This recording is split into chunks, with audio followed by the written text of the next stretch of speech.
Section 1. Good morning. Please take a seat. How can I help you?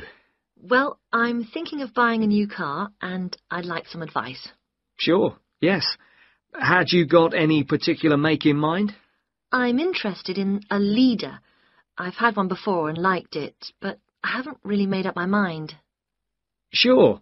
We've got various models. Right. What about the engine size? Any ideas? The one I've got at the moment's a 1.2-litre engine, but I find it a bit slow on long journeys. I'd like a bit more power this time. A 1.4 should do. I don't think I need a 1.6 or anything. Right. Well, I think the model you're looking at is the Max. Here's a picture. Oh, yes. Have you got one in? Yes, I'll take you to have a look at it in a minute. I'll just get a few more details. Is there anything else to do with the engine? What kind of gear change do you want? I presume you want a manual.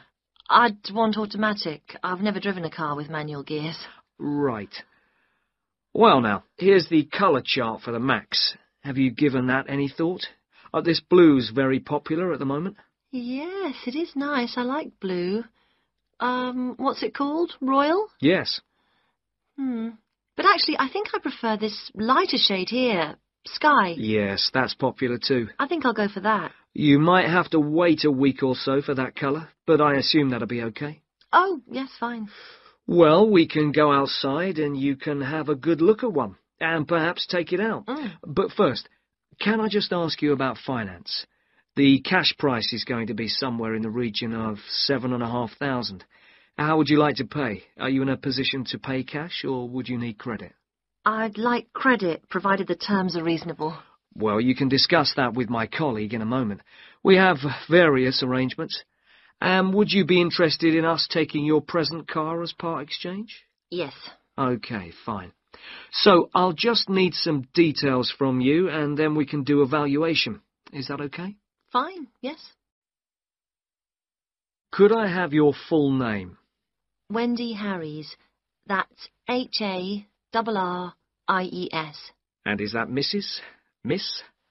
Ms.? It's Doctor, actually. Oh, right. And your address? 20 Green Banks. Is that green spelled as in the colour? Yes, that's right. Okay. Alton. Is that Olton? Not quite. It begins with an A, not an O. Oh, yes, that's in Hampshire, isn't it? That's right. And do you know your postcode? Yes, it's GU89EW. Do you have a daytime phone number? Well, I work at the hospital, but it's a bit difficult to get hold of me. I can give you a number just for messages, and then I'll get back to you when I can. Is that okay? That's fine. It's 0798 257 643. Fine. And about the car you have now, what make is it? It's a Conti. Do you know the year or the model name? I think it's 1996, and it's called a Lion, like the animal. Then it must be 1994, because they brought out the Fox after that. Oh, right, yes. Mileage, roughly? I'm not sure. I know it's less than 70,000. Okay. What colour is it? It's grey, metallic grey. Right. And one last thing. What sort of condition would you say it's in? I'd probably describe it as reasonable. Do you need to see it? It's parked outside. Not at the moment, no. Perhaps you could call in one day next week. Section 2. As I said earlier, there is, I think, at Rexford an excellent combination of physical and geographical advantages. As well as having a rural setting and still being close to central London, something that will certainly be of interest to you is that Rexford is just 35 minutes from London Airport. At Rexford, we have a strong research capability. We came 7th out of 101 universities in last year's research assessment, carried out by a government body, and did particularly well in your particular subjects, engineering and science. Actually, we got a top research grade of 5 for engineering, geography and computer sciences. One further point, and I know from talking to you individually that a number of you may be looking for some experience in industry after the course, is that all our science and engineering research departments have unusually close relationships with industry in the area. Anyway, that's enough sales talk from me. I'll just take a sip of this coffee that's just arrived, thank you, and then I'll say something about what actually happens when you apply. Right. Now, if you do decide to make an application, what you do is send it directly to me in my department. I will then immediately send confirmation and the application process begins. And I'd like to say at this point that you shouldn't worry if this process doesn't work all that quickly. I mean, occasionally there are postal problems, but most often the hold-up is caused by references. The people you give as referees, shall we say, take their time to reply. Anyway, it's absolutely normal for this process to take 3 to 4 months. What I do in this period is keep in touch with you and reassure you that things are moving along. One of the ways we've devised to help you decide about applying, as well as later when you've been accepted, hopefully, is to put you in contact with, if possible, a student from your own country who is at present studying with us. What you can do is phone them up, we will of course liaise between you, and discuss your concerns with them. That way you can get an objective opinion of what you can expect if you come to live and study at Rexford. Not only the academic atmosphere, but important details like what the leisure facilities are like, and whether the English weather and food are really as awful as everybody says. No. If you decide you can face it, the contact can also help you just before you leave with tips on what to pack and that sort of thing. At the moment, I think we've got 2 second-year students and 1 postgraduate from this country. Now, to move on to the other concerns you expressed earlier. At a UK university, as I'm sure you know, you will be in an environment where independent learning is the norm, which takes most students a while to adjust to, and at a time when you will be separated from your normal surroundings, and in most cases, your family. This can be a difficult time. But remember that something like 25% of our student body are international students like yourselves, and that there are several organisations in the university and city whose main purpose is to offer help and ensure that your time with us is enjoyable and useful. 1 or 2 of you touched on the subject of accommodation earlier, so I'll just add a few points. It is the university's policy to give priority in the allocation of residence places to 3 categories, and those are visiting students, exchange students, and new postgraduate students. However, demand exceeds supply, so there is still a need to put your name down early for campus accommodation, particularly if your family is accompanying you. This means that the earlier you decide whether you want to study with us, and so get the procedure moving, the better it will be for everybody. Yes? What if you would prefer to live outside the university? If you're planning to live off campus, you've got to sort things out even earlier. As with everything in short supply, the good accommodation gets snapped up months before the beginning of term. In other words, if you're starting in October, you need to be thinking about it in June, or at the very latest July. So you do need to think very carefully about what you need, how much you can afford to pay well in advance. What you can't do is leave it until a few days before the start of term. The agencies in town are pretty good. It's just a matter of contacting them in good time. Of course, we have a full-time accommodation officer available to help all students. She'll get in touch with you when you're accepted. She's got plenty of contacts in the town and will deal with the agencies on your behalf. 1 or 2 of you asked me earlier about your level of spoken English. Obviously, most of you have already achieved a lot. I wish I could speak your language half as well. Having said that, though, I'm afraid the lecturers will make little or no allowance for the presence of non-native speakers in the audience. So anything you can do to improve your spoken English, even beyond the pretty high levels most of you have already reached, will help make your stay with us that bit more fun for you. Some extra practice before you arrive is worth more than, for example, private lessons afterwards when you won't really have time. Oh, and one last thing before I invite further questions. It's very important that you always... Section 3. Oh, Ben, I just remembered I never filled in that form for Nick. Ah. Did you do it? The course feedback form. Yes. If you want, we can do it together. I've got mine here. Is that okay? Yeah. Okay. Let's have a look then. What do we have to do? Let's fill in the top first. Let's see. Course code. It's communication in business. Okay. Communication in business. I do know that, but what's the code? CB16 something. CB162, isn't it? That's it. Okay.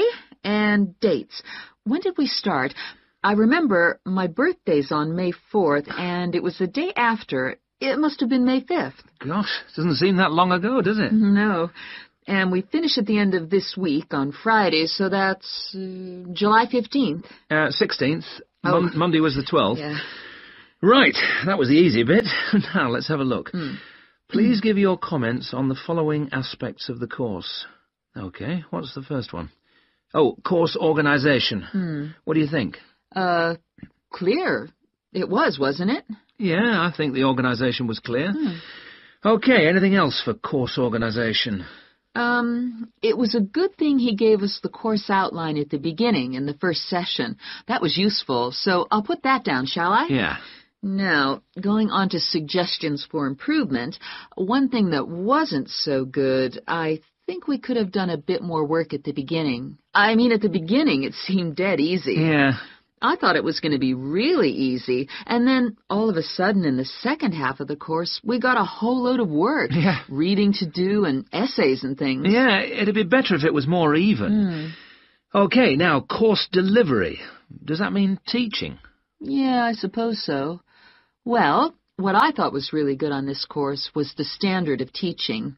Actually, I mean, some of the teachers were better than others, but the standard generally was fine. Much better than other courses I've been on. Yeah, I agree. Let's put that then. Okay. What about suggestions for improvement? I didn't think it was all that wonderful when we had great, long group discussion sessions that went on for hours and hours. Right. I don't mean we shouldn't have group discussions, just that they shouldn't go on too long.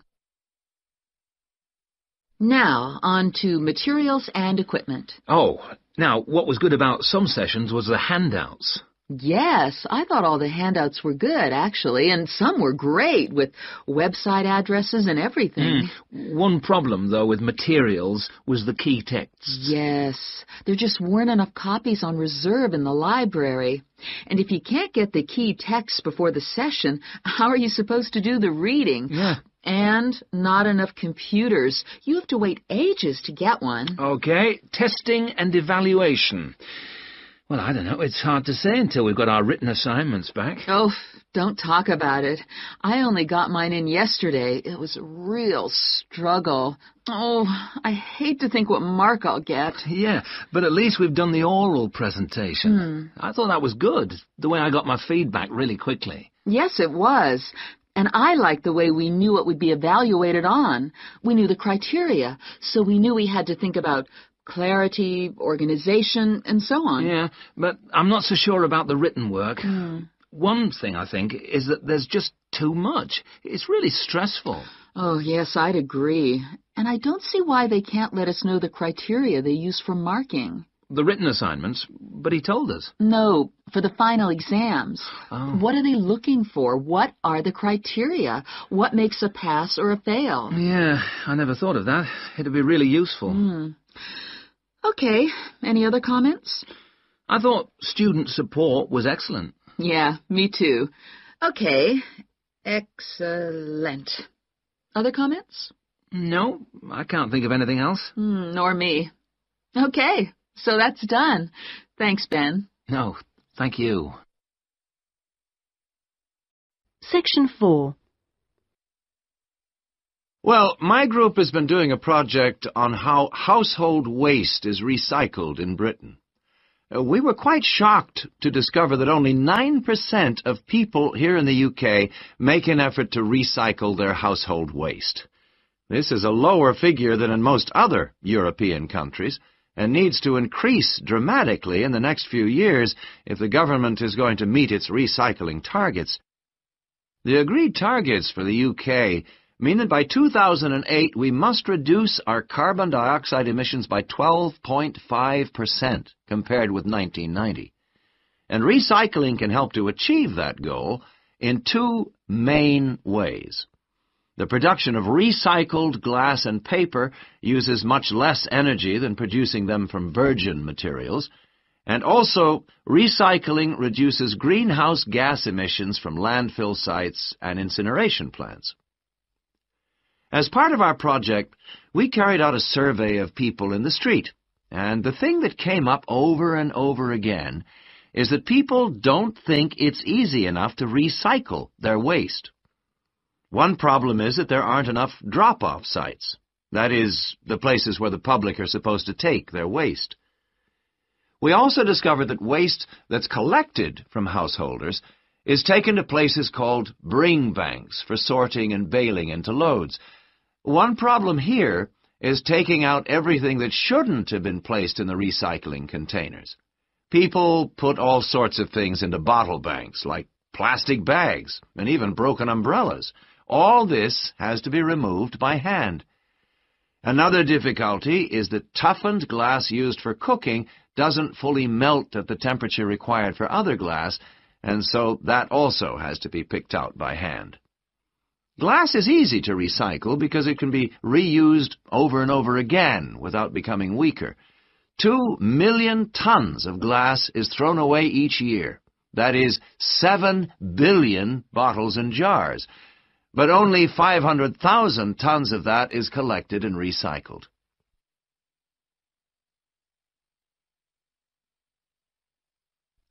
Oddly enough, half the glass that's collected is green, and a lot of that is imported, so more green glass is recycled than the UK needs.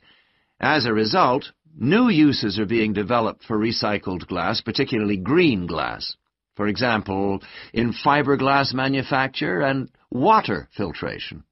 A company called CLF Aggregates makes a product for roads, and 30% of the material is crushed glass.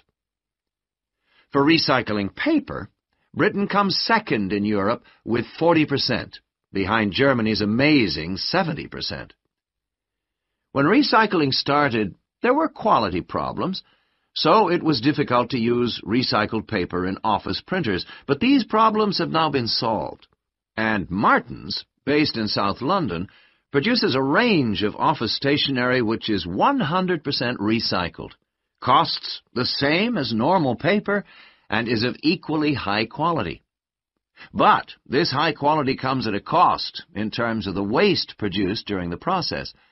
Over a third of the waste paper that comes in can't be used in the recycled paper, leaving the question of what to do with it. One firm, PaperSave, currently sells this to farmers as a soil conditioner, though this practice will soon be banned because of transport costs and the smell, and the company is looking into the possibility of alternative uses. Plastic causes problems because there are so many different types of plastic in use today, and each one has to be dealt with differently. Packrite recycles all sorts of things, from bottles to car bumpers, and one of its most successful activities is recycling plastic bottles to make containers which are used all over the country to collect waste. The Save a Cup scheme was set up by the vending and plastics industries to recycle as many as possible of the 3.5 billion polystyrene cups used each year.